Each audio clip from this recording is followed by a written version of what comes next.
A ver, saber si me escuchan o no. Ah, gracias. Bueno, esta es la clase 11, como les decía, ya es como la segunda parte del curso, ya entramos en lo que es la etapa de modelación de tablas de contingencia. Es una parte que es relativamente difícil, eh, aunque es en la práctica a veces menos importante que la parte descriptiva. O sea, la estadística descriptiva es muy importante y la buena estadística descriptiva es mucho más importante. La buena estadística descriptiva es tratar de encontrar explicaciones coherentes a partir de los datos, generar hipótesis, hacer descubrimientos, o sea, que el contratista, la persona que lo contrató a usted, sienta que valió la pena haberlo contratado.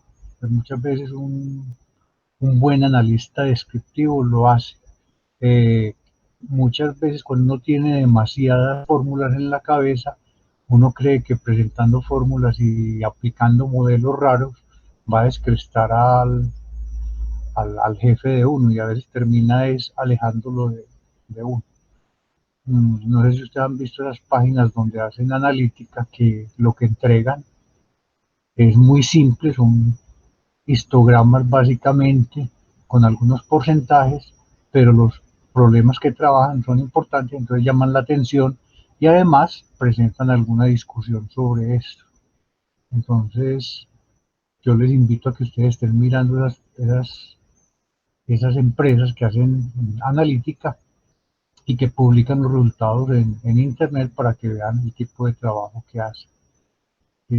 ¿Cuál es la marca del celular que más se utiliza en el mundo? Por países, tal cosa. Y entonces eso gusta y digamos los jefes cuando ven ese tipo de trabajo piensan que eso es importante. A veces cuando usted les entrega un modelo bien complicado, la gente termina alejándose de la estadística porque no es muy difícil, pues eso no dice nada, o eso es como cuando uno va donde un médico que le manda una droga que nadie sabe si eso funciona o no funciona, pero pues la toma eh, sin saber si sí o si no.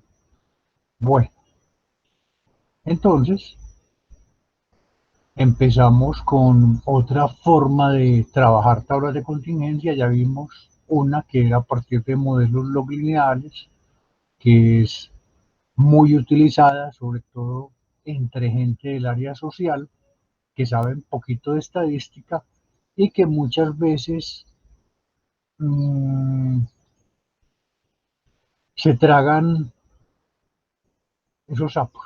O sea, se los tragan así esos modelos sin cuestionar mucho. Cuando uno les explica el modelo y entonces a veces les da pena decir que no entienden, entonces terminan aceptándolo.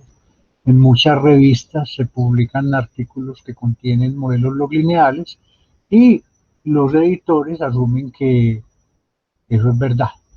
Entonces hay mitos con respecto, digamos, a los modelos matemáticos que cuando uno tiene de pronto un jefe que es muy inquisitivo y le dice, bueno, explícame bien esto, que yo no lo estoy entendiendo, se queda uno como cortico. Y esa es la parte peligrosa, porque muestra que uno a veces tampoco entiende el modelo que uno está construyendo. Ahí es donde uno tiene que prepararse bien, ¿cierto? Bueno, entonces esta aproximación es una aproximación también desarrollada en los años 60, o sea, lo que les contaba yo al comienzo del curso, los años 60, fueron muy importantes en el desarrollo de metodologías estadísticas por la sencilla razón de que ya se tenían computadores, bueno, los computadores de ahora, sino computadores de esa época en ciertas universidades y la parte computacional realmente despegó. Entonces ya había gente que escribía programas de estadística, ya había gente que estaba haciendo propuestas para desarrollar modelos que antes ni se pensaban. Eh, Entonces recuerden, los años 40 fueron los desarrollos iniciales, los primeros pinitos de los computadores, los primeros computadores, la Segunda Guerra Mundial. Los años 50 realmente es cuando viene ya la producción de algunos computadores para centros de investigación y para algunas universidades. IBM tiene una historia muy famosa de un vendedor que llegó y dijo que con 10 computadores de esos quedaban resueltos los problemas computacionales de todo el mundo durante décadas. Pues que eso es una afirmación extremadamente eh, equivocada, porque eran computadores que tenían una capacidad muy limitada. O sea, ahora un celular tiene más capacidad computacional que esos computadores de esa época. Sin embargo, pues eran los primeros pinitos y la gente no tenía como una visión completa de las necesidades computacionales del mundo completo. Entonces, en los 60 ya muchas universidades gringas adquirieron computadores propios, o lo alquilaban también. La IBM alquilaba computadores, que eran unas super máquinas con refrigeración, tenían que estar en cuartos a temperaturas que eran normalmente alrededor de los 10, 12, 14 grados centígrados, eh, porque recalentaban. Y entonces los investigadores, sobre todo los matemáticos, la gente que trabajaba en método numérico, los ingenieros, se dedicaron a escribir programas de computador.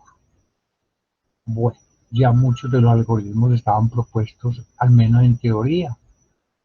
Entonces la cuestión fue coger esos algoritmos y aplicarlos. Entonces, la metodología GSK, que eso significa Griessel, Starmer y Koch, son tres figuras importantes de Carolina del Norte. Chapel Hill, creo que es la sede donde está una de las universidades de Carolina del Norte, que allá mismo se creó el SAS. En los comienzos pues, el SAS fue desarrollado allá. Después ellos se movieron a un pueblo que se llama Triangle Park. Y Koch es una figura, una superfigura en estadística, sobre todo para tablas de contingencia. Koch, les cuento así a nivel de chisme, es un super investigador. Pongo la palabra super investigador porque a mí no me gusta utilizar mucho las eh, prefijos, pero aquí en este caso sí hay que usarlo porque este señor en su vida tuvo más de 250 estudiantes doctorales, o sea, dirigió más de 250 estudiantes doctorales, casi todos en el área de tablas de contingencia. Entonces ustedes se dan cuenta pues la importancia de este señor. Y además, él es uno de los creadores de una subrutina en SAS, o un programa, que una de los paquetes, que es el CatMod, que trabaja bajo esta metodología. O sea, si usted trabaja con SAS y utiliza el PROC-CatMod, entonces está usando unas funciones que fueron creadas por allá en los años 60 por este señor y su grupo de colaboradores. Hubo muchos, por Hofer, hubo bastante gente trabajando con él en modelos ESK.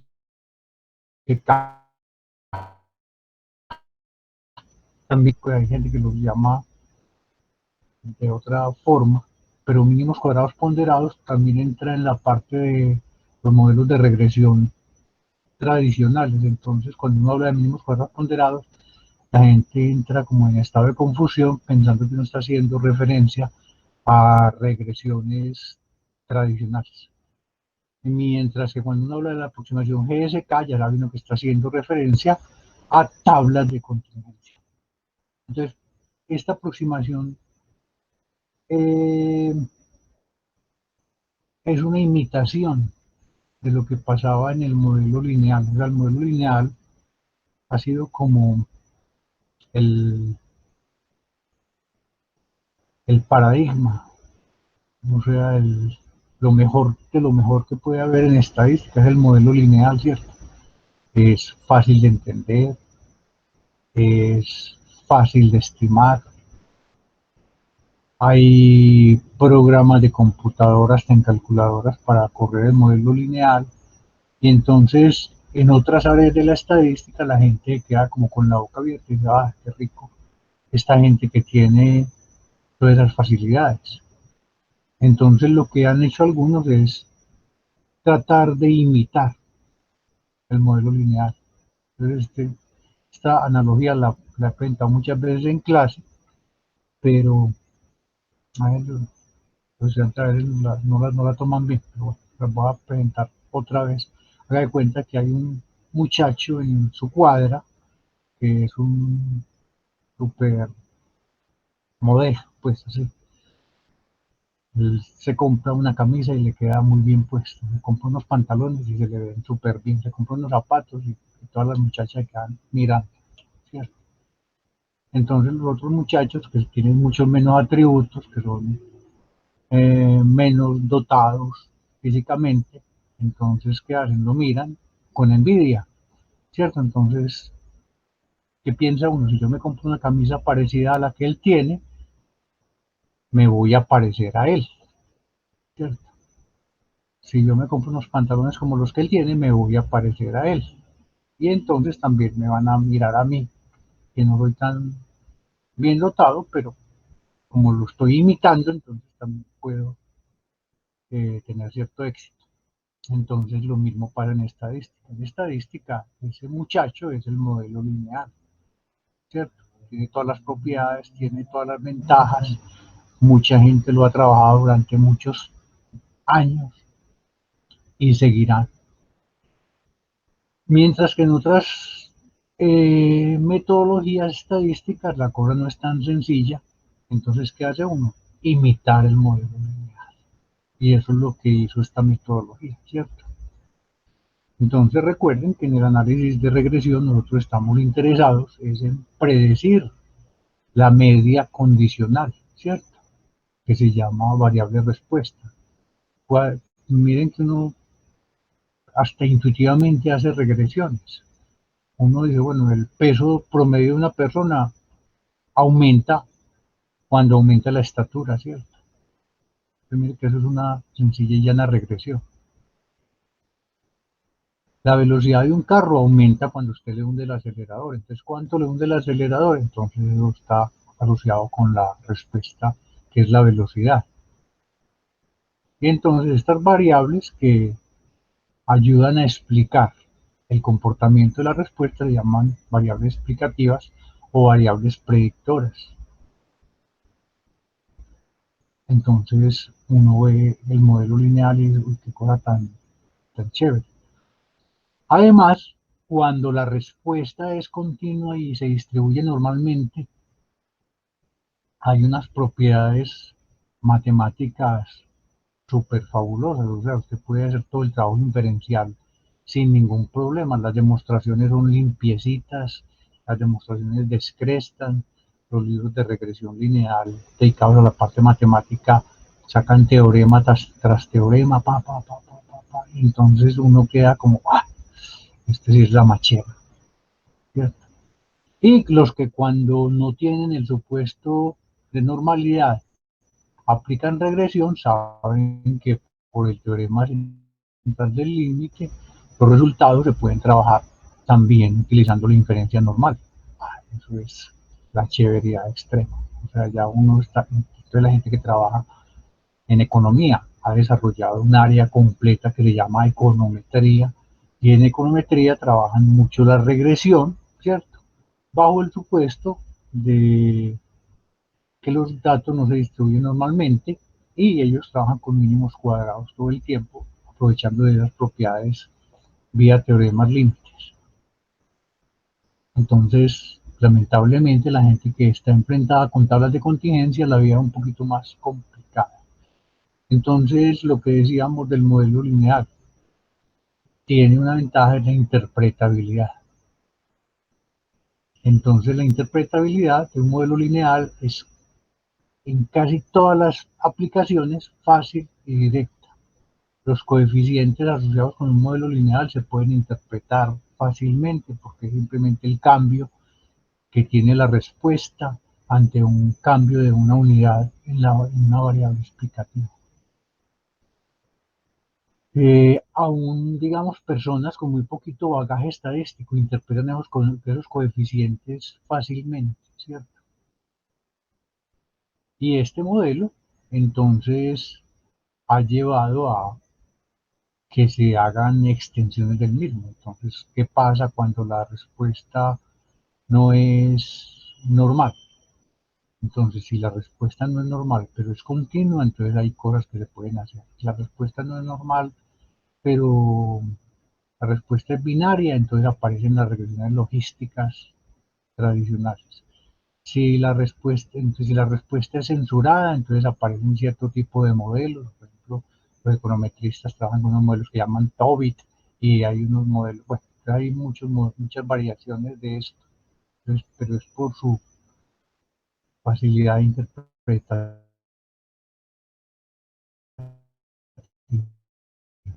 Es teóricamente atractivo. Los matemáticos han hecho maravillas con la parte teórica. Ellos han desarrollado pruebas, han desarrollado ideas matemáticas alrededor del modelo.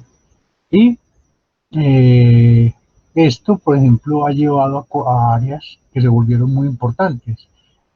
No sé si ustedes en sus cursos han visto un área o han visto un tema que se llama diagnósticos.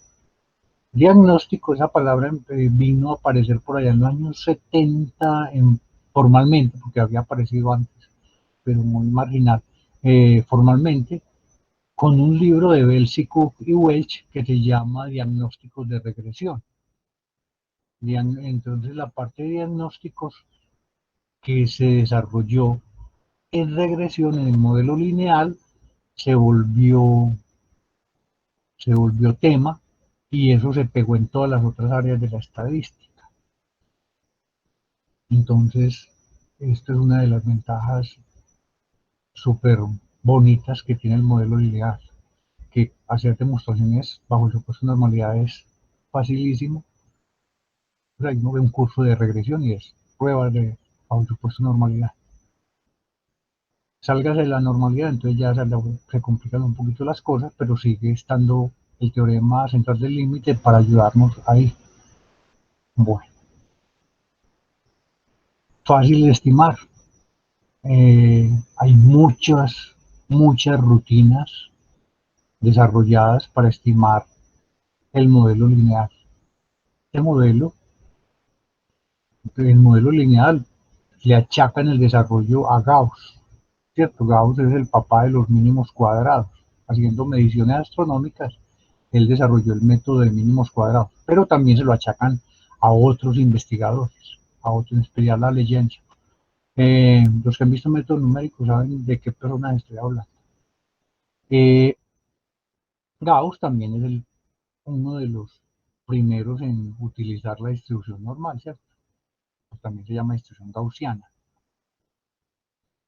Entonces, los mínimos cuadrados fueron, dicen, inventados por este señor. No nos vamos a meter con la historia y las discusiones que hay sobre quiénes inventaron el método de mínimos cuadrados,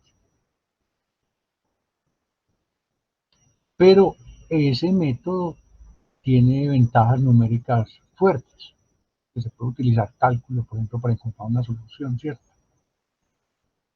Mm, y otra ventaja muy grande es que es poco costoso de estimar. Poco costoso es que usted no requiere un paquete o un programa súper especial, ni sentarse a escribir código, sino que ya eso está hecho. Hasta en las calculadoras Casio encuentran ustedes ajustes de modelos lineales simples. Entonces no tiene ningún problema con eso. Entonces, si usted tiene Excel, puede hacer una regresión en Excel. Si usted tiene R, la hace en R directamente. Si usted tiene SAS, la hace en SAS. Si usted tiene eh, SPSS también. O sea, todos los programas de estadística tienen el modelo lineal como uno de los pilares centrales. Y muchos otros programas que hacen eh, métodos numéricos también permiten esto. Bueno, entonces nosotros estamos con las tablas, volvemos otra vez a los pasos de la modelación de una tabla. Tenemos siempre que tener en la cabeza como una estructura de modelación que no nos olvide a nosotros que estamos, que uno es sentarse y tengo una tabla 2x2, para hacer una prueba de cuadrado.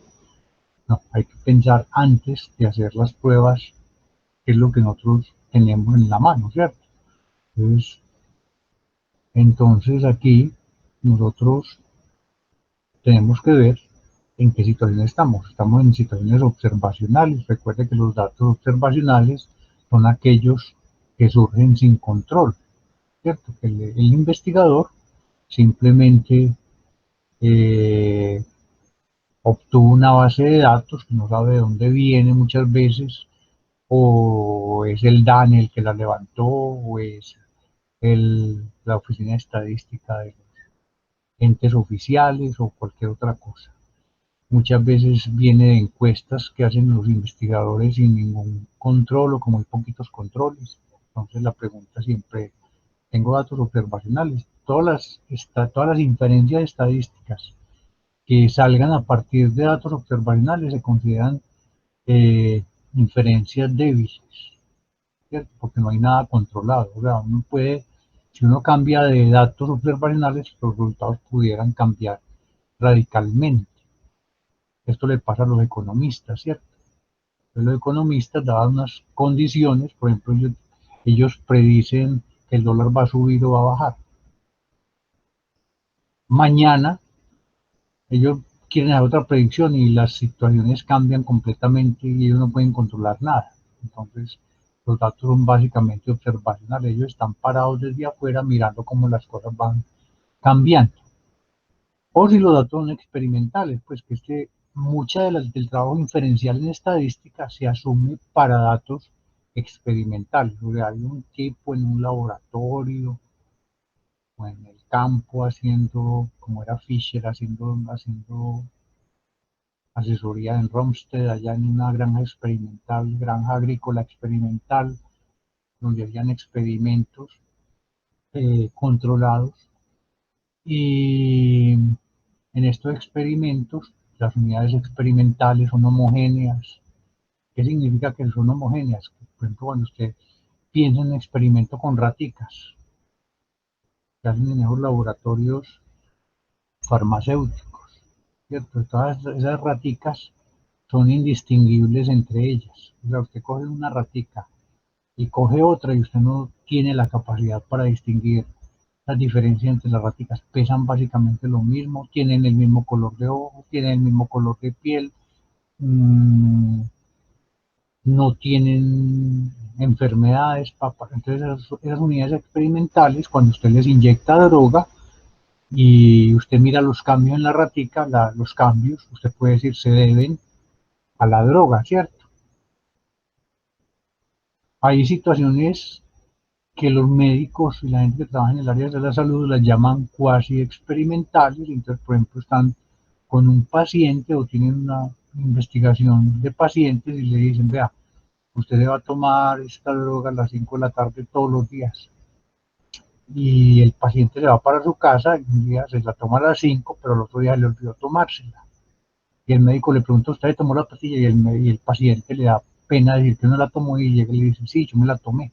Entonces, en esa situación que hay, que el médico puede controlar algo, recuerden con esta vacuna del COVID, que en las primeras fases estaban hablando de unas fases experimentales y que a unas personas les iban a dar placebo y a otras personas les iban a dar la vacuna que estaba en experimentación.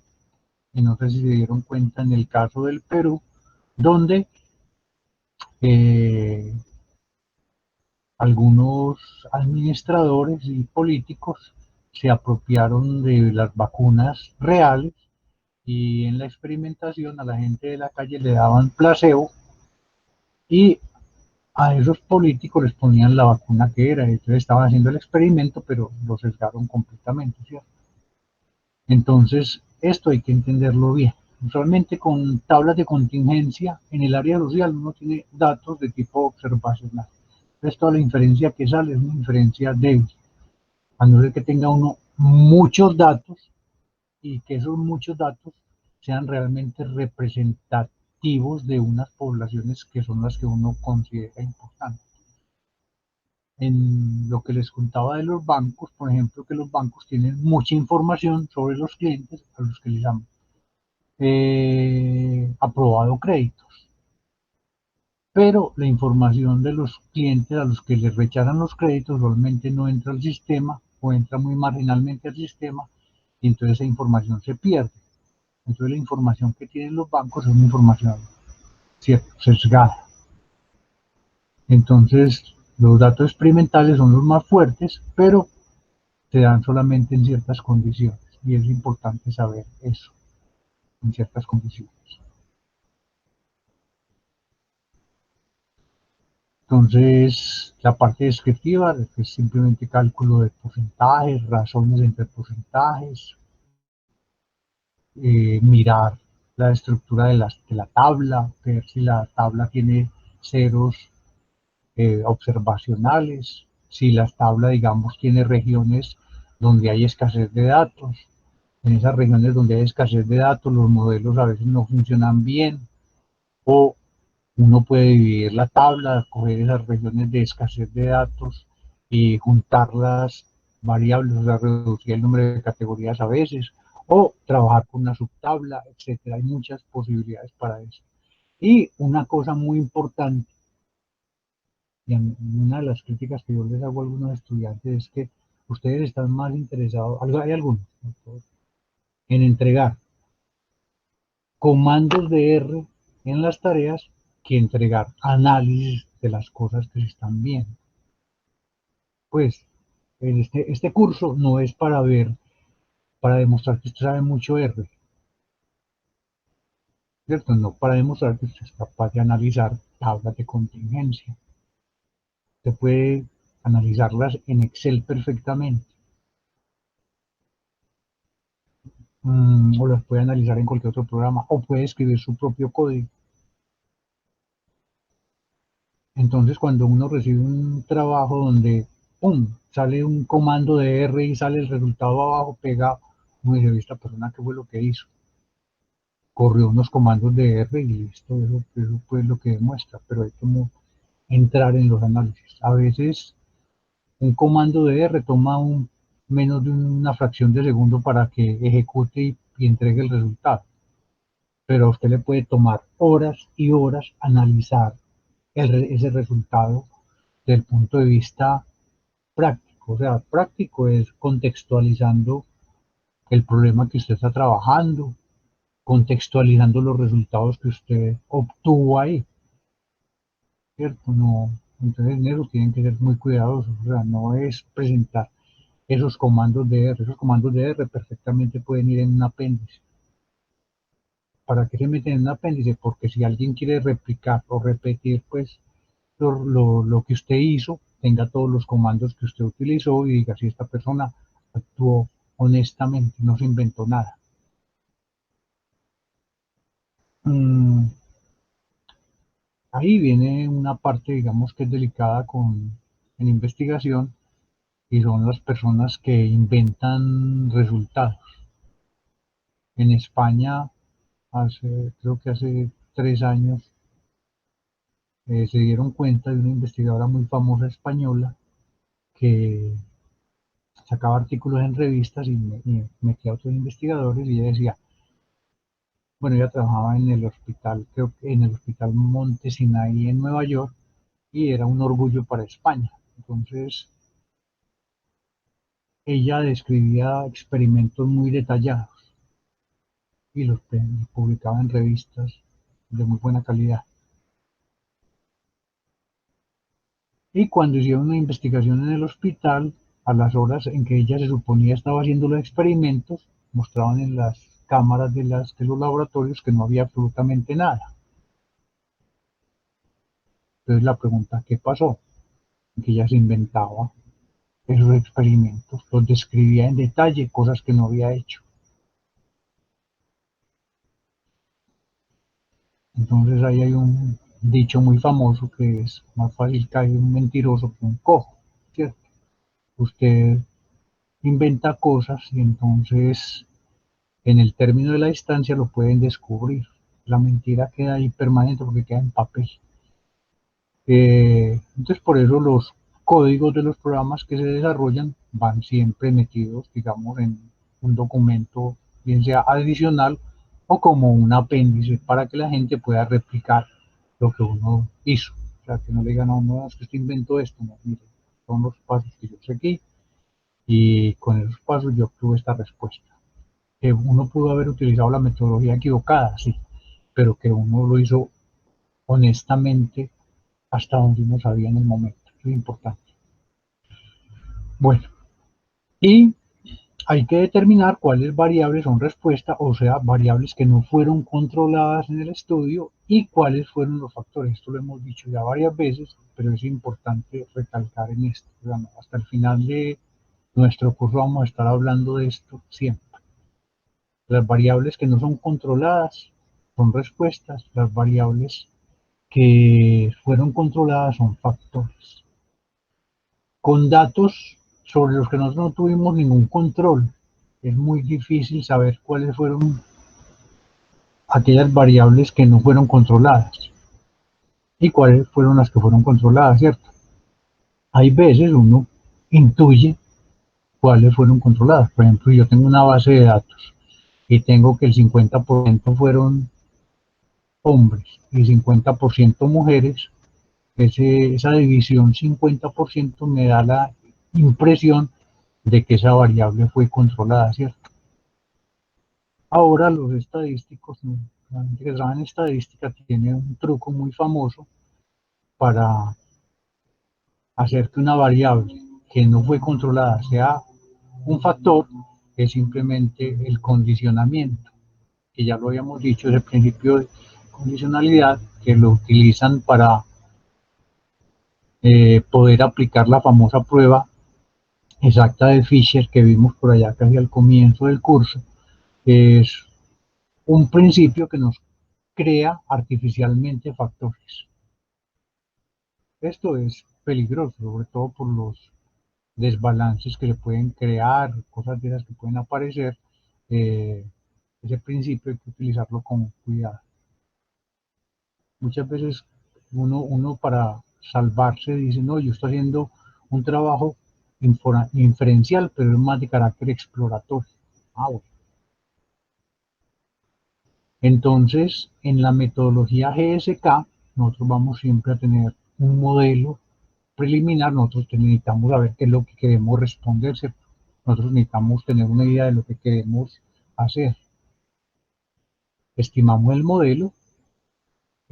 modelos a veces hay que refinarlos, o sea, eliminar variables, eliminar de pronto celdas de una variable, como estamos trabajando con variables categóricas, esas variables categóricas realmente nos definen varias celdas. Entonces, por ejemplo, yo tengo una variable categórica con 50 categorías. Digo, no, voy a reducir el número de categorías o voy a eliminar estas categorías que tienen muy poquitas observaciones, cosas de ese estilo se puede hacer. Entonces refina uno el modelo, está evaluando el modelo a ver si el modelo que uno propone ajusta a la tabla y en toda esta parte va un reporte, o sea, en todo lo que uno está haciendo va en reporte, uno siempre está documentando lo que uno está haciendo.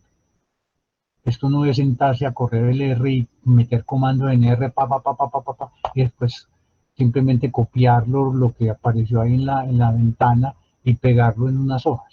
No, esto es, de cada paso hay que sentarse a escribir, estoy encontrando esto, vimos esto, el ajuste es este, el ajuste sale regular, corrí este modelo no funcionó por esto y esto y esto y esto, o este modelo, el algoritmo aquí se paró, o pasó esto, o esta variable parece que no tiene un efecto significativo, sin embargo los investigadores dicen que la variable es muy importante por esto, por esto y por esto. Yo recuerdo en la época en que estaba desarrollando el SAR,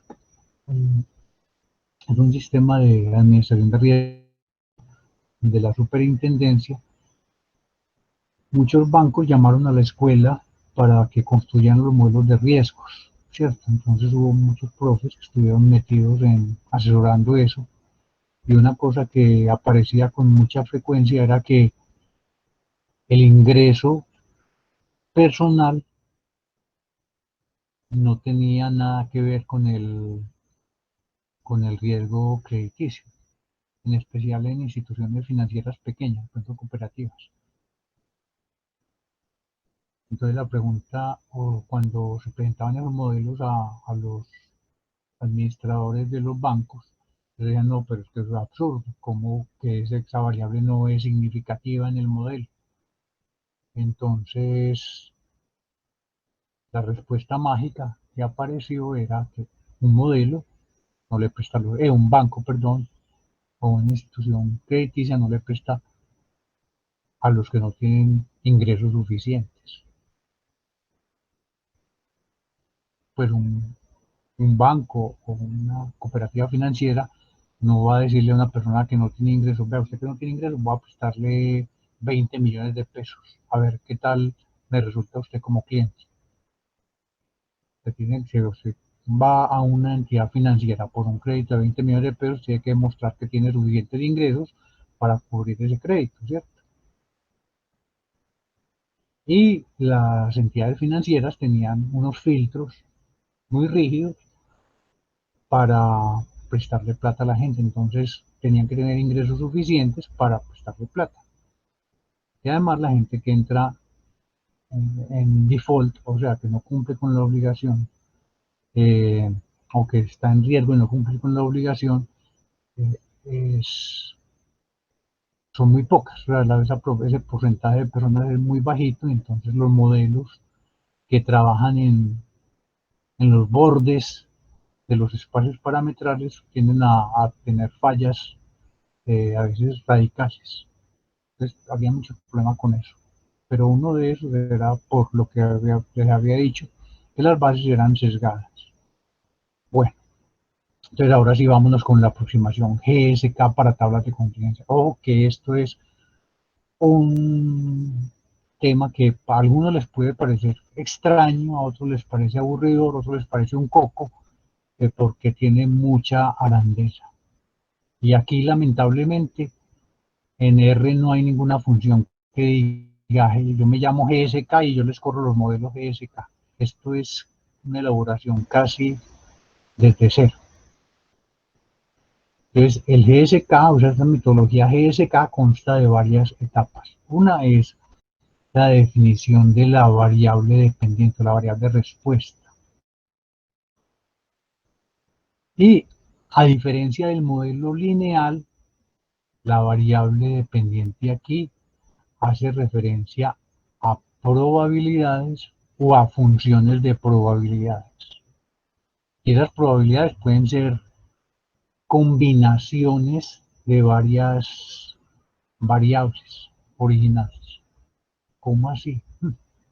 Aquí estamos en o sea, esta definición de la respuesta aquí es bien general, pero no hace referencia como en el modelo lineal tradicional a una variable, a una única variable que es muy clarita, sino que puede ser una tabla completa o una función de una tabla, de una función de una subtabla, perdón.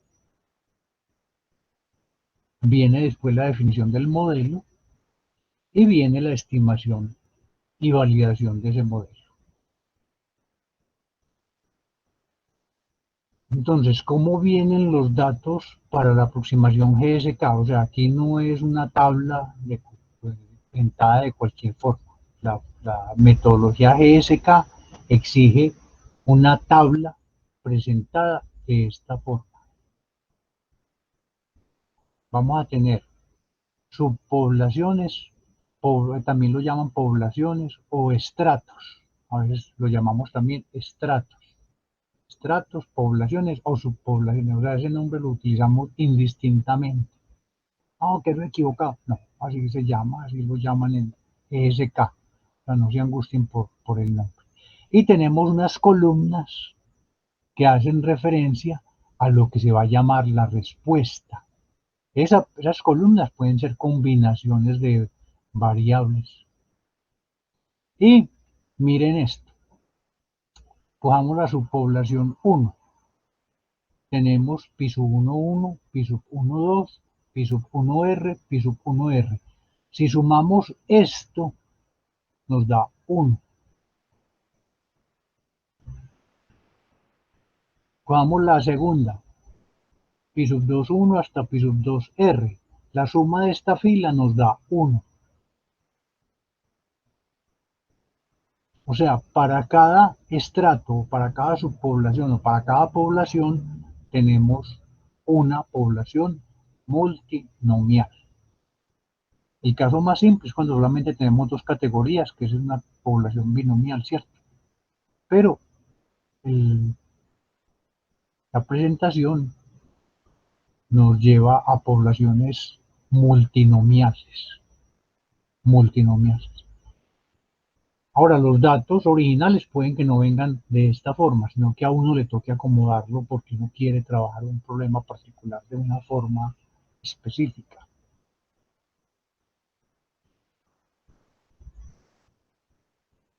¿Y cuántas poblaciones tenemos? Tenemos S poblaciones o S estratos. ¿Y cuántas categorías tiene la respuesta? Tiene R mayúscula categorías, ¿cierto?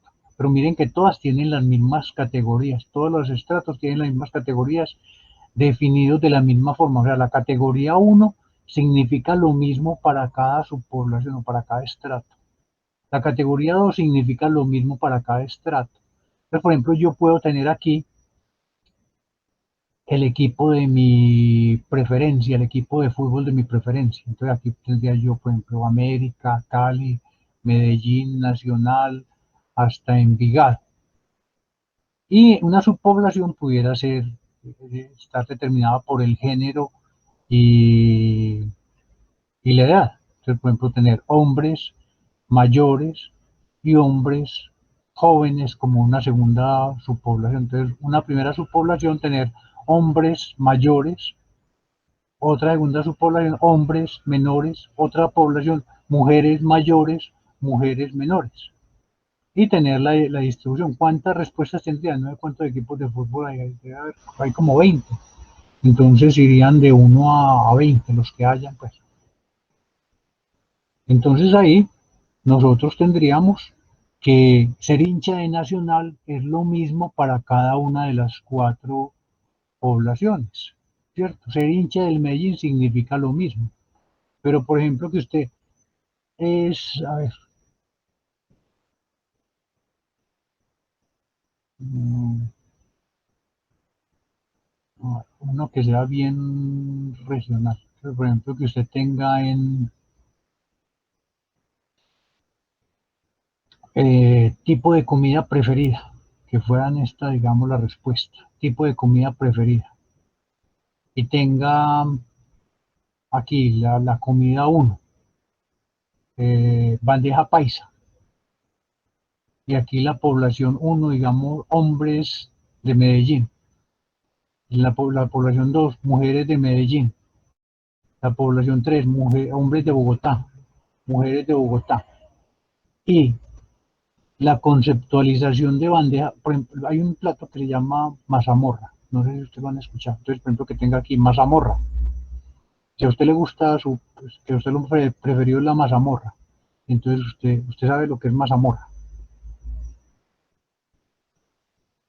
Mazamorra es una cosa que aquí en Medellín se come con maíz, que es cocido, pilado, que lo meten en agua y que después lo ponen a hervir y que le echan bicarbonato para que ablande, y después lo sacan, le echan leche, le echan panelita y usted ve los mazamorreros vendiendo pues mazamorra en la calle. Pero si usted va, por ejemplo, para el altiplano cundiboyacense, mazamorra no significa lo mismo. Mazamorra ya es una sopa como que trae de todo, pero es una sopa salada, ¿cierto? No es la mazamorra que se come aquí en Antioquia. Entonces, cuando usted va a Bogotá y pide mazamorra, es distinto.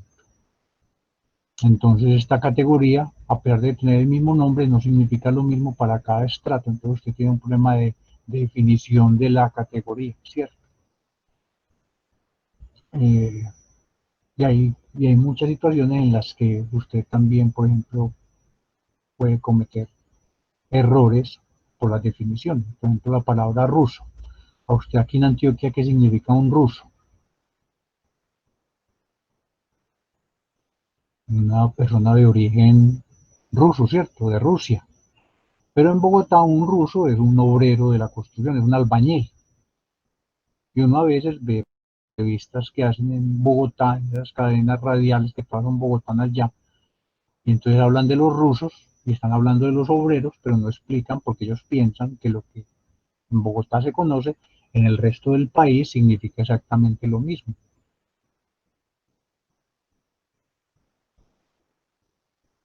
Yo recuerdo a una socióloga que la entrevistaron en la Deutsche Welle, colombiana, de Bogotá, dijo, no, es que en Colombia se le dice a los obreros de la construcción rusos. En Bogotá les dicen así, aquí en Antioquia creo que les dicen que albañiles, ¿cierto? Usted albañil, usted es un obrero de la construcción. Pues entonces muchas veces estas definiciones, que uno las ve tan simples, en algunos problemas pueden representar o tener dificultades. O sea, ahí es donde les... Pero esta es la estructura básica de la metodología GSK. ¿Sí? Entonces tengo S subpoblaciones claramente definidas y tengo R respuestas para cada subpoblación y entonces tengo la categoría 1 tiene el mismo significado para cada estrato. La categoría 2 tiene el mismo significado para cada estrato. O sea, yo no puedo permutar esto si quieren, sino que tienen que tener todos aquí, los hinchas de Nacional, todos aquí por... y lo que signifique ser hincha pues de un equipo. Y con los datos muestrales, yo no tengo probabilidades. Mire que estas probabilidades son pi, no tienen ni siquiera gorritos, simplemente este es el modelo, o esta es la distribución poblacional. O sea, aquí la tengo, la distribución poblacional. Y aquí tengo mis datos muestrales, son conteos. ¿Cuántas personas en una muestra de tamaño N1 de la primera subpoblación cayeron en la primera categoría? O sea, yo saqué una muestra de 50 hombres aquí en Medellín, hombres mayores. ¿Cuántos de esos eran hinchas de Nacional? Ah, N1. ¿Cuántos eran hinchas de Medellín? N12. ¿Cuántos eran hinchas de Envigado? N1R. Bueno, saqué 50 hombres jóvenes. ¿Cuántos de esos 50 hombres jóvenes eran hinchas de Nacional? ¿Cuántos hinchas de Medellín? Saqué 50 mujeres adultas. Entonces, ¿cuántas eran hinchas de Nacional? ¿Cuántas de Medellín? Etcétera. Entonces, así sigue la construcción de los datos muestrales, ¿cierto? De los datos muestrales. Entonces, el modelo probabilístico de la tabla, antes de tener la muestra, ¿cierto? Antes de tener la muestra, es este. Es una distribución que se conoce como distribución producto multinomial. Mire que es un producto de multinomiales. Y ese producto va hasta S, que es el número de estratos o subpoblaciones que nosotros tenemos. Pero es un producto de distribuciones multinomiales. Eso es simple, es muy simple. La metodología GSK está diseñada para trabajar con poblaciones multinomiales.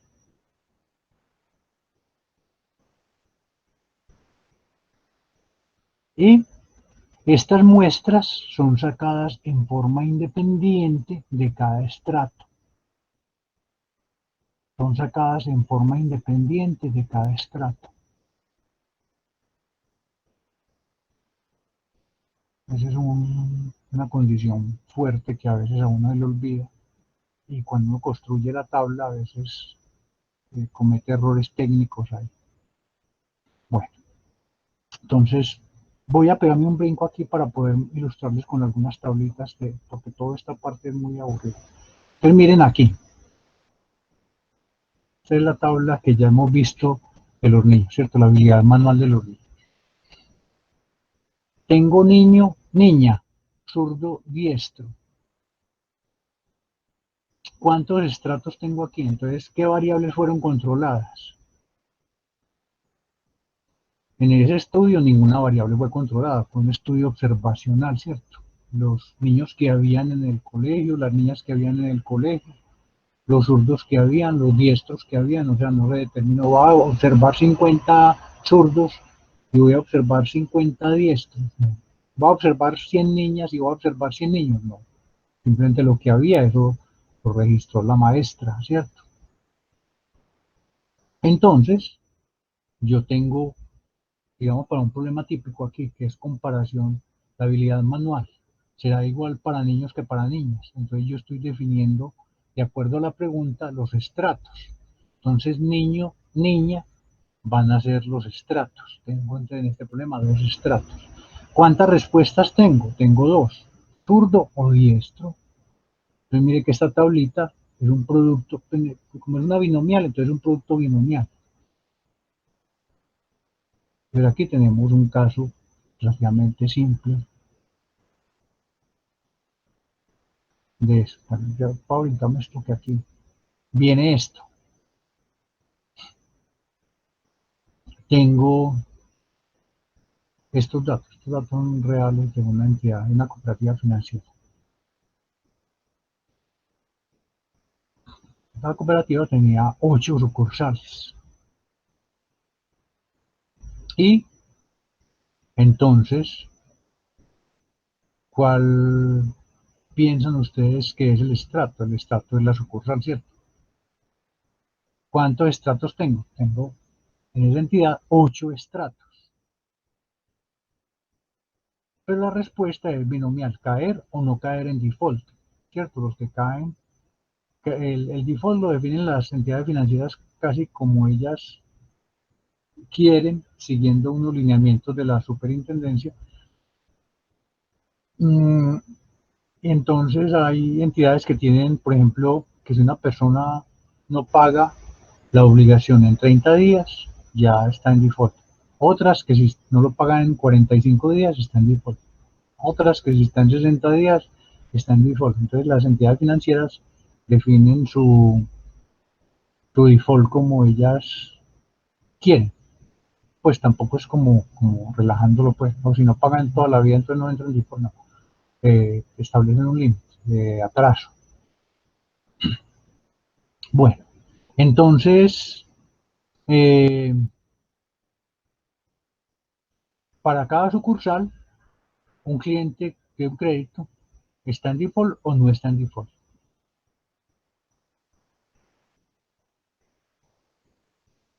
Entonces, una pregunta es, ¿será que la probabilidad de estar en default es igual para cada sucursal?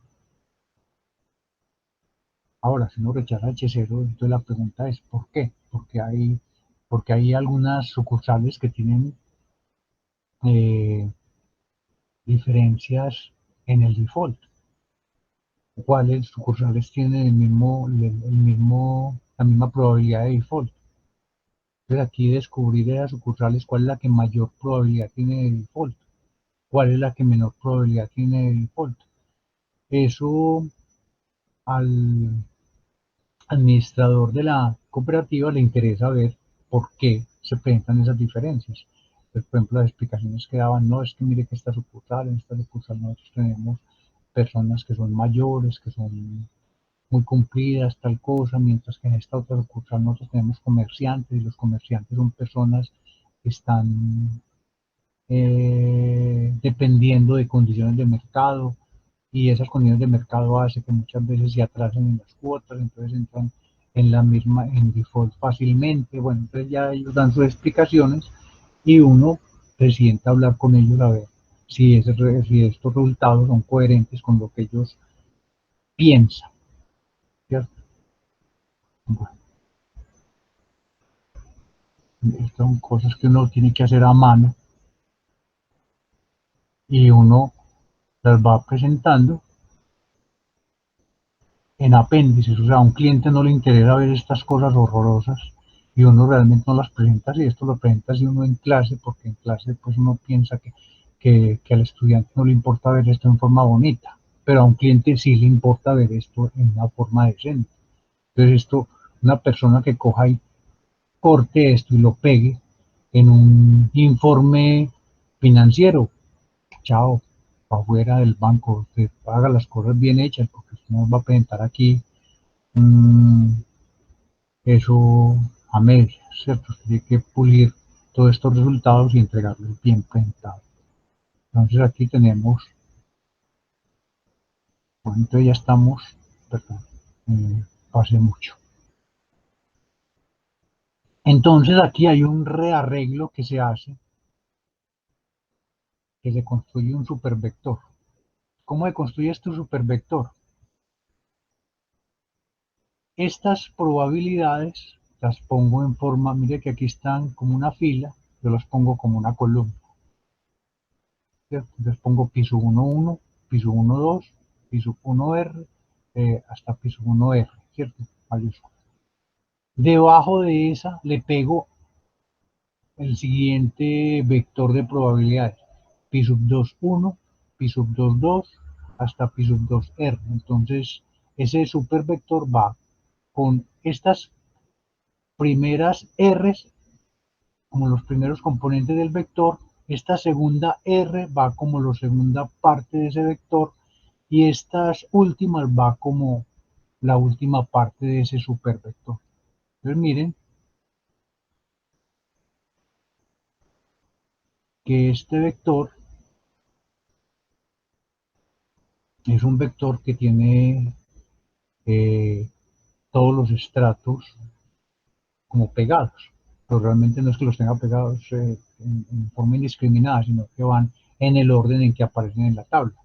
Entonces piso 1, 1, piso 1, 2, piso 1, R, podríamos poner una línea ahí que separara eso del segundo estrato, piso 2, 1, piso 2, hasta piso 2, R, así hasta terminar.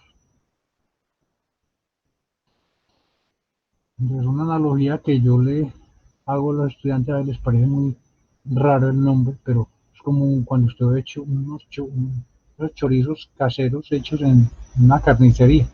Usted ve el chorizo 1 va encima del chorizo 2, el chorizo 2 va encima del chorizo 3, hasta el último chorizo que va pegado. El chorizo S va abajo. Y el chorizo 1 es claramente diferente del chorizo 2, ¿cierto? Usted no los confunde, aunque van en la misma tira, eso es el mismo vector, contiene distintos estratos. Esto se hace por conveniencia técnica. Conveniencia técnica es para poder utilizar resultados que ya están hechos en la literatura de estadística matemática directamente. Pero no tiene mayor misterio. Entonces, miren aquí una cosa. Yo tengo como esquema de muestreo el producto multinomial. Cada vector de estos, cada subpoblación de estas se me distribuye como una multinomial. Esto como una multinomial. Entonces, el estimador de máxima verosimilitud de la multinomial, ¿cuál es? Lo vimos creo que el segundo o primer día de clases. Entonces cogemos N11 dividido por N1, ¿cierto? Este N1 es la suma de todo esto, entonces N1. N1 piso 1, 2 gorro, N1, 2 dividido N1. Piso 1R gorro es piso 1R dividido N1. Ahora, para la segunda subpoblación, entonces cogemos la segunda fila y dividimos cada componente por el total, ¿cierto? Entonces, N2, 1 dividido N2, N2, 2 dividido N2, N2, entonces N2R dividido, entonces ese N2R dividido N2, ¿qué es? Es pi sub 2, gorro R. Entonces ya tenemos el estimador de cada uno de estos parámetros poblacionales.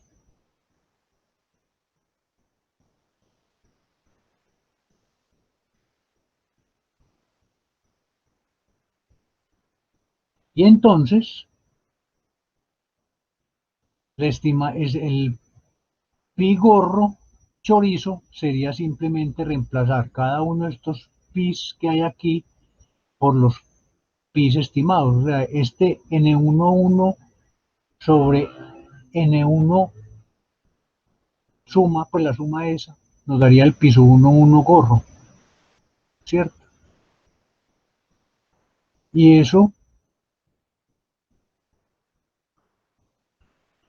aplicando el teorema central del límite, mire que aquí tenemos una aplicación de un teorema límite multivariable, que no simplemente no lo vamos a explicitar así en tanto detalle como lo haría usted en un curso de probabilidad. Los que estén viendo análisis multivariable pueden verlo en análisis multivariable, teorema central del límite multivariable. Pero aquí simplemente tenemos una utilización del teorema central del límite. Los que no lo hayan visto, los que no hayan visto análisis multivariable, estén tranquilos, que parece mucho al teorema central del límite tradicional.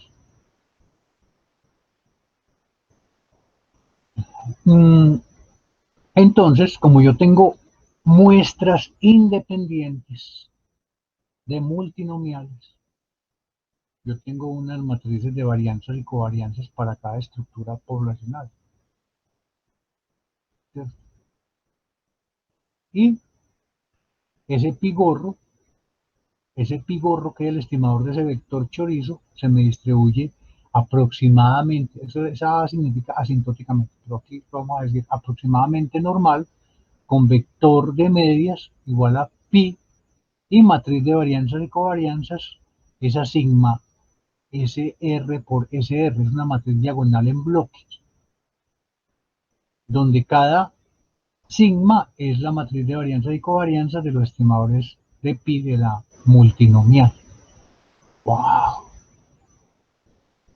Entonces miren que esos conceptos que ve uno en álgebra lineal o álgebra matricial, aquí se aplican a la lata, ¿cierto? Entonces tenemos ya la distribución asintótica de los estimadores de ese vector chorizo.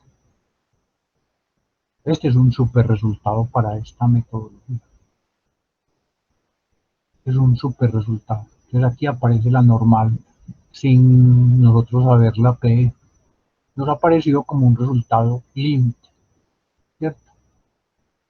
Ahora, volvemos a la tabla de datos. ¿Qué pasa si yo tengo ceros por aquí en las categorías? Que esos ceros me pueden afectar a mí todos los resultados límites. ¿Qué pasa si yo tengo unos desbalances, tengo unas categorías con muy poquiticas observaciones y unas categorías con muchas observaciones? Esos desbalances pueden afectar los teoremas límites. ¿Cuál es el mínimo tamaño que debe tener cada subpoblación? No lo sabemos, depende de lo que usted esté averiguando. Pero eso puede afectar los teoremas límites. Entonces mire que hay un poco de cosas que pueden afectar los teoremas límites. ¿Cuántas subpoblaciones tenga usted aquí? Digamos que alguien tiene un millón de subpoblaciones. Pues puede afectar teoremas límites. O sea, dar reglas generales aquí puede ser muy peligroso porque esos teoremas límites a veces no sabe uno cómo cambian cuando se cambian condiciones de la tabla muestral. Para eso hay que hacer estudios casi particulares, coger y hacer simulaciones, chequear cómo son los resultados cuando yo tengo estas condiciones o aquellas otras condiciones. Y ya después de que yo sepa cómo funcionan, estoy tranquilo, digo, sí, los resultados son confiables o no son confiables para nada. Entonces hay mucha gente que cierra los ojos y se tira por el despeñadero sin importarle si se va a matar o no, ¿cierto? Entonces, por ejemplo, esa prueba chi cuadrado de independencia que le aplican a tablas I por J, que los sociólogos, los psicólogos son adictos a esa prueba, se le aplican a cualquier tabla, que ven una tabla 2 por 2 o I por J, prueba de independencia. funcione o no funcione, así la aplican, sin importar cómo es la estructura de la tabla, la aplican. Entonces esto es súper peligroso cuando uno lo hace sin pensar mucho. Esta primera presentación puede asustarlos a ustedes un poquito, aunque la idea también es que ustedes se prevengan y digan, uy, esto no es tan simple como yo quisiera que fuera. Y cuando uno hace transformaciones de variables normales, aplica unos resultados que no son tan simples de probar porque son resultados de carácter asintótico y en la asintótica las cosas no son intuitivas. Entonces hay un teorema muy famoso, de pronto en algunos textos de probabilidad elemental lo presentan, porque ahí nunca lo presentan, es el teorema de Shlodsky. El teorema de Shlodsky nos habla de transformaciones de variables asintóticamente normales. Si las transformaciones son suaves, suave, la palabra suave en matemática significa que es diferenciable hasta cierto orden. Si la variable original se le aplica una transformación que es diferenciable, entonces aquí la transformación que le aplicamos es el logaritmo, por ejemplo una transformación de tipo logarítmica. Sabemos, entonces ya por teorema de límite que pi gorro se distribuye aproximadamente normal. Entonces si le aplicamos el logaritmo a ese pi gorro, que es, mire que es una transformación, ¿cierto? Cada elemento le sacamos el logaritmo, eso también se distribuye asintóticamente normal. ¿Cómo? Y ese resultado es contraintuitivo, o sea, no cumple con esas condiciones que ve uno por allá en transformaciones de ciertas variables aleatorias, sino que esto es un poquito extraño. Entonces el logaritmo de pi gorro se distribuye aproximadamente normal con vector de medias logaritmo de pi y con una matriz de varianzas y covarianzas que se calcula como D, que es la matriz diferencial, sigma, la matriz de varianzas y covarianzas original, que era una matriz diagonal en bloque, por D. Y mire que ese D simplemente es la derivada de cada componente de, del log de pi, ¿cierto? Log de pi gorro, entonces yo le saco la derivada del primer componente. Ese log de pi gorro significa el log de cada componente del vector pi gorro. Entonces nos volvemos al vector pi, ay, me acuerdo, este pi. Entonces cuando yo lo reemplazo por el log de pi aquí significa log de pi 1,1, log de pi 1,2, log de pi 1r, log de pi sr. Entonces el log de pi gorro significa log de pi de cada componente, el log de cada componente de pi gorro. Entonces, ¿por qué esta transformación? Porque es una de las más útiles que nosotros vamos a ver y hay que mirarla casi de entrada porque como esta es tan importante, entonces nos va a funcionar en muchas circunstancias para hacer cierto tipo de trabajos. No sé si no entienden ahora, esto lo vamos a estar repitiendo durante mucho tiempo, entonces si ahora no lo entiende, de pronto en la próxima lo entienda o cuando empiece a escribir código también lo vaya interiorizando. Entonces aquí tenemos la matriz de, mire que es una matriz diagonal. Y entonces aquí, mire que aquí es como diagonal en bloque también, ¿cierto? Donde la diagonal corresponde, es como una especie de inverso de cada una de estas matrices, ¿sí? Cada submatriz.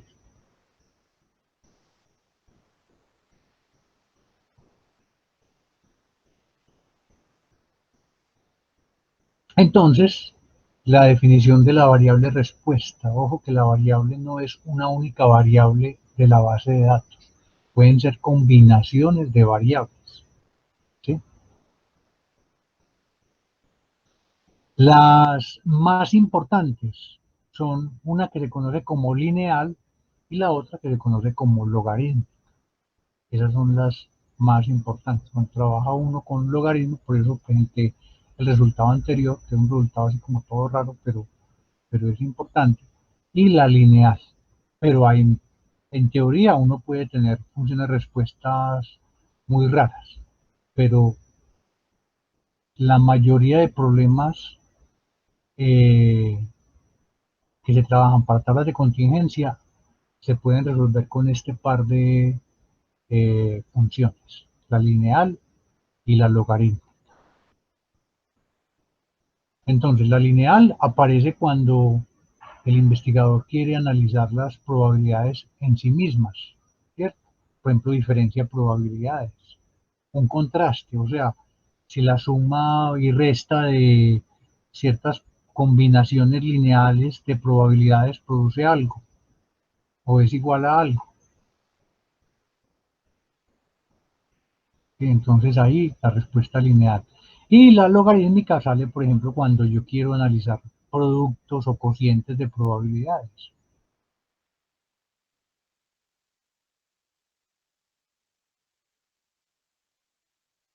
Miren que la independencia estadística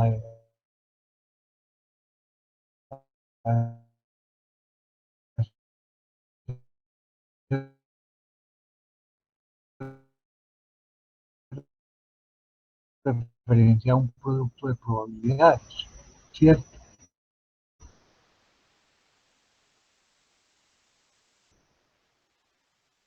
Cuando yo trabajo con un riesgo relativo, entonces yo puedo estar pensando en cocientes de probabilidades y ahí me saldría la, la parte logarítmica. La parte logarítmica me linealiza mis productos. Pues si el cociente es una especie de formación logarítmica, más probablemente se resuelven con esas aproximaciones. Y en general,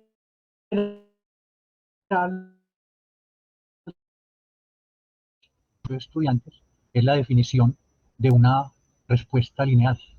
¿Cómo? ¿Y eso qué es?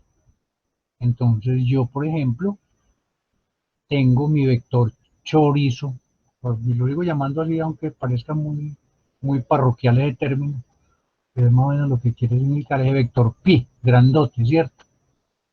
Y entonces la matriz A va a tener representadas las combinaciones lineales de esos elementos de ese vector chorizo que yo quiero, en los que yo estoy interesado trabajar. Entonces la matriz A es mi problema concreto que yo quiero trabajar. Ah, que eso es muy difícil, sí. Así a nivel de símbolos es muy difícil porque uno no tiene idea, pues, a su uno qué significa. No sé, ¿cierto? Pero cada filita de esas nos está representando una combinación lineal de las componentes de pi. Y esa combinación lineal tiene que tener sentido para mí. Entonces, A por pi lo voy a llamar f. Entonces, f va a ser un vector de las respuestas que a mí me interesa manejar. Entonces, mire que la respuesta la vamos a llamar f. Y ese f surge como una combinación, en este caso lineal, de las componentes de pi. Si estuviéramos trabajando con la transformación logarítmica, entonces a por logaritmo de pi nos tendría una combinación lineal de esos logaritmos. Ahora, esos a que aparecen dentro de la matriz A, los escojo yo de acuerdo al problema que quiera resolver. Ah, que eso es muy difícil. Es difícil, sí, en general, pero para problemas específicos, ya cuando uno empieza a habituarse con la definición de la matriz A, no es tan complejo, ¿cierto? Entonces pensemos, me voy a ir aquí más adelante.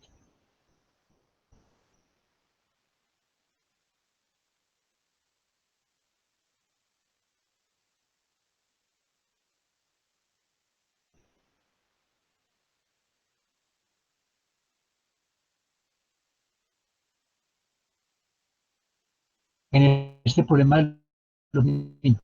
1, 1, pi sub 1, 2. La segunda fila tendríamos en el modelo probabilístico pi sub 2, 1, pi sub 2, 2. Y aquí ya tenemos los n's. N1, 1 es igual a 79, N1, 2 es igual a 202, N2, 1 es igual a 57, N2, 2 es igual a 138. Entonces, el vector chorizo, ¿cómo estaría compuesto? Estaría compuesto de pi sub 1, 1, pi sub 1, 2, pi sub 2, 1, pi sub 2, 2.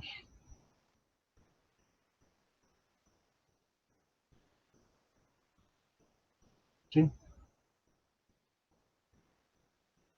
Y el vector estimado, entonces sería pi sub 1, 1 gorro, que sería 79 dividido 79 más 202.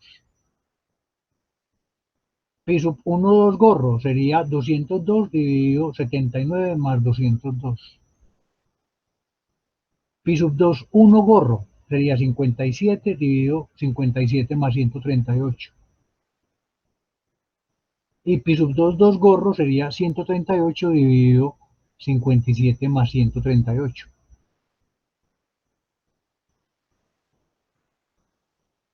Ahora, supongan que yo quiero responder a la pregunta, ¿será que la proporción de hombres es igual a la proporción de mujeres zurdas?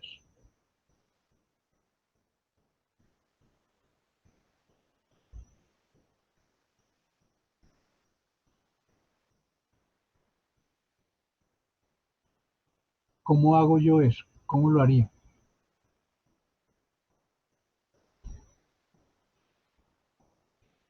Entonces tengo que definir mi respuesta. Entonces, yo podría coger y definir la matriz A. En ese caso, la matriz A sería un vectorcito. A estaría compuesto de 1, cojo la probabilidad de niño zurdo, 0, probabilidad de niño diestro, le doy un valor de 0, niña zurda, entonces le doy valor de menos 1, entonces 1 menos 1, 0 menos 1 y 0 al final. Entonces ese vector sería un contraste, ¿cierto? Quiero contrastar la probabilidad de ser niño zurdo y niña zurda. Entonces 1, 0, menos 1, 0. Entonces hago esa multiplicación y por ese teorema límite que vimos ahí,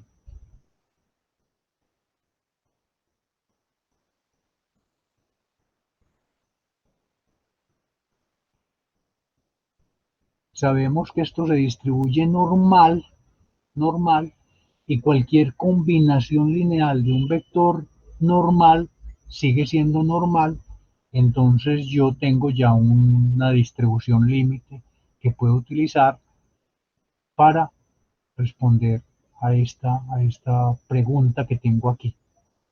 Simplemente es que tengan la sensación de cómo funciona esta cosa que es extremadamente compleja. O sea, no es para nada fácil. No es para nada fácil. O sea, yo reconozco que esto al comienzo asusta un poquito o mucho, pero a medida que uno lo va utilizando, ya uno como que le va cogiendo el hilo, ¿cierto? Y entonces ya en R hacer las cosas es extremadamente simple. Entonces tengo por ejemplo, en el programa que yo tengo escrito, que es un programa muy viejo, pero lo utilizo con alguna frecuencia, me muestra, por ejemplo, para el estrato 1, cuál es la frecuencia de la subpoblación, 79,202. El P estimado por el estrato, el 28% son zurdos, el 71% de esos niños son diestros. Y me da la matriz de varianzas y covarianzas por estrato. Para el estrato 2 me aparece la misma información. La frecuencia 57, 138, la probabilidad, pi estimado, 0.29, 0.70. Entonces la idea es coger estos estimadores puntuales para verificar la hipótesis de que las probabilidades son iguales para niños y niñas. Entonces en el programa calculamos la F, esa F que está ahí, y probamos la igualdad de las Fs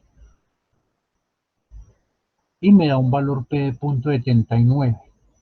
Ese valor P de punto 79 me dice que no hay diferencia entre el porcentaje o la proporción de niños zurdos y niñas zurdas, o sea que no, el sexo no discrimina para la habilidad manual. Y esa prueba que hace este programa es equivalente a, a una de las pruebas que uno ve en estadística básica para comparar probabilidades. Esa raíz cuadrada se va hasta el final. Entonces, esta metodología tiene una ventaja y es que es una metodología de carácter general. O sea, nos ayuda a resolver muchos problemas en estadística. En estadística, este problema se puede resolver con algunas otras pruebas. Recuerden cuando yo estoy comparando diferencia de proporciones, ¿cierto? Entonces yo trabajo con un estimador que se llama el pool, el pi gorro pool, o sea, el mezclado, ¿cierto? Donde yo lo mezclo y porque bajo H0 las probabilidades son iguales, entonces la varianza se calcula con ese estimador. Aquí, no, aquí con esta metodología grande no se calcula así, entonces se calcula de la manera más simple y directa. Entonces es una metodología que es relativamente eh, poderosa. Miren el caso de la entidad financiera. Esta prueba, la probar distintas proporciones, ya no es tan común en los textos básicos de estadística. Hay unas pruebas, son varias pruebas las que hay propuestas en la literatura. Hay una que llama la de Donner y hay otra prueba que es la de Rao-Scott. Pero nosotros, si no conocemos las pruebas, entonces decimos, ¿cómo vamos a resolver esto? Ah, pues utilizando GSK. Utilizando GSK, entonces simplemente queremos verificar esto. Entonces tenemos primero que definir el vector chorizo grandote. Entonces tendríamos pi sub 1, 1, pi sub 1, 2, pi sub 2, 1, pi sub 2, 2, pi sub 3, 1, pi sub 3, 2, hasta el último que sería pi sub 8, 1, pi sub 8, 2, ¿cierto? Pondríamos estas frecuencias en el vector, en un vector así chorizo de frecuencias. Entonces nos daría 1462, 300, bueno. Y estimaríamos, tendríamos otro vector chorizo que sería el de los pigorros, que sería 1462 dividido 1762, 300 dividido 1762, 1089 dividido 1240, 1151 dividido 1240, hasta el último que sería 443 dividido 531, 88 dividido 531. Y el programa, pues uno escribe un programa que le haga estas mismas cosas, ya él simplemente nos va dando para el estrato 1 cuáles fueron las frecuencias observadas y nos da el pi gorro de ese estrato.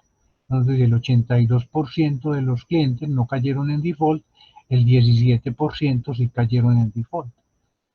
Para el estrato 2, el 87% no cayeron, el 12% sí cayeron en default. Para el estrato 3, entonces tenemos 15% cayeron en default, 84% no cayeron en default. El estrato 4 lo mismo, mire que repite mucho. Esto realmente le interesa mucho al dueño de la empresa, uno ya lo empieza a ver en forma repetitiva, pero al dueño de la empresa sí le importa ver esto porque hay unas diferencias. Por ejemplo, este estrato 5 tiene un 17% de clientes en default, mientras que el estrato 6 tiene un 14%, ¿cierto? Y eso es plata para ellos y eso implica procesos administrativos, contratar abogados para que hagan reclamaciones, etcétera, etcétera. Tenemos una oficina, la oficina 7, con un 18%, casi un 19% en default, un porcentaje muy alto. Entonces, la super, como esto demuestra una fragilidad o un problema que puede ser delicado para el sistema financiero, entonces es muy estricto con el manejo de default en las entidades crediticias y ellos tratan de establecer normas que permitan ponerle límites al default, a este numerito, pues que es, que ustedes miran que es muy simple, pero modelarlo puede llegar a ser bastante complejo.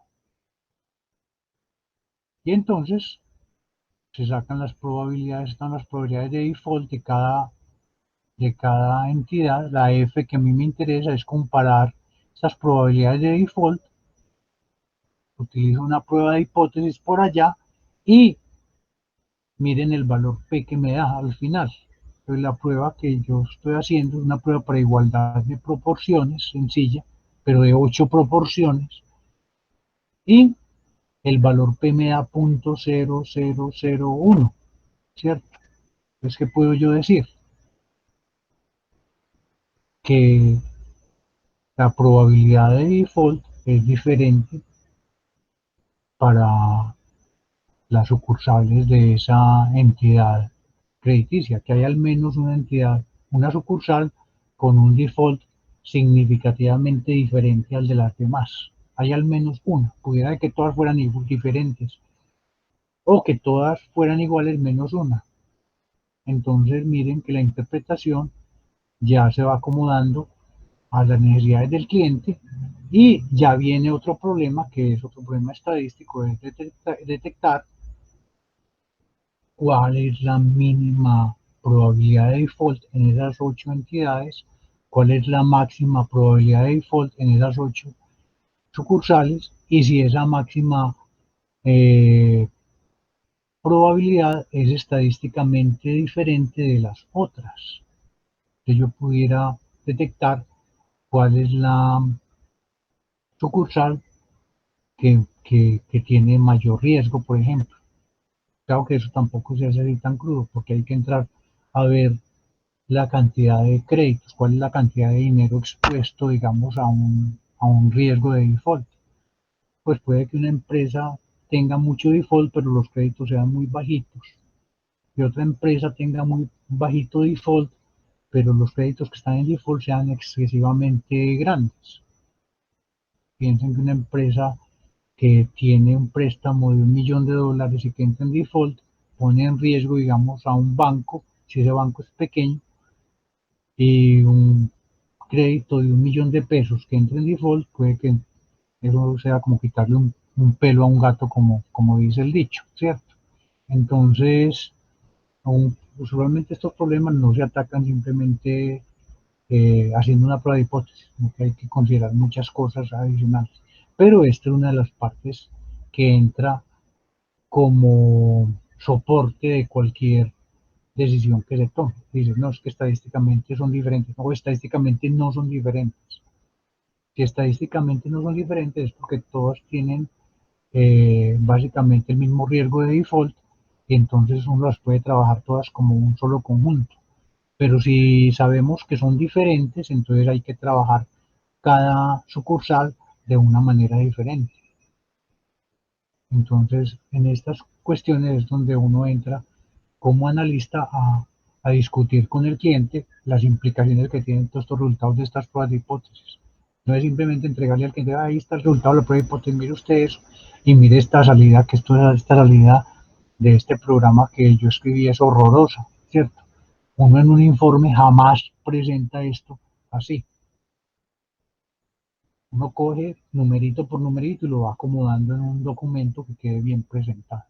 Entonces, estas son las cosas que yo les digo. He hecho mucha cantaleta con esto, pero es que en las tareas ya uno cuenta el, el analista que se está formando.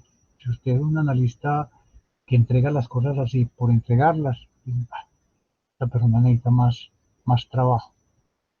Es bueno aprender a hacer las cosas bien desde el comienzo, porque cuesta mucho y cuando usted lo hace bien, eso reditúa, digamos, cuando usted ya está trabajando formalmente.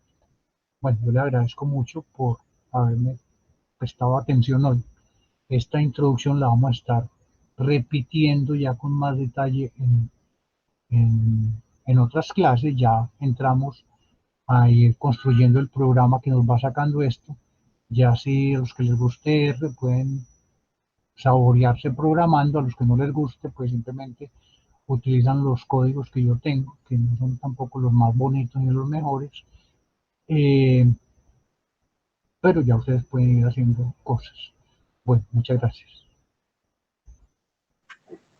Hasta luego, profe. Gracias a usted. Hasta luego.